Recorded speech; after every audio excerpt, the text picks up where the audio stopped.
of the situation, probably by now as we speak, the ASU may have been on strike for almost like, let me say, 8 months. Because as we speak, the government don't have the money to attend to ASU.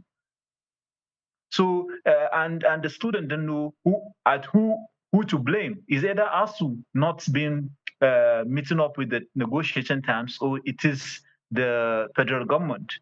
So if you think from such a low level negotiation terms of ASU federal government, you can understand that this thing have a very vital importance. It's an asset that in the future probably people will assess it. Students who are studying maybe ADR, alternative dispute resolutions, who are studying negotiations or international relations or union relations could be able to assess these documents, audiovisual documents, for them to understand better what happens in all those negotiations. Or think of the negotiations between Nigerian government and Brazil.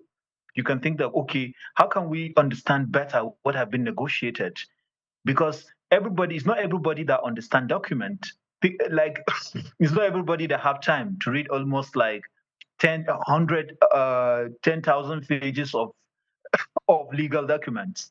But by watching videos or audio or pictures, we could be able to understand and deduce and decipher what exactly happened during those negotiations. And for business people, all these materials is at their benefit because, for example, we have business associations in Nigeria. We have a lot of other labor unions who all these things are affected. For example, UK-Nigeria relationships. It has to do with maybe lawyers. There are a lot of lawyers exchange. Even there are some clauses that have been disputed whether by Nigerian lawyers could be able to practice in the UK without getting to write or get licensed or get a call to bar by the England and Wales.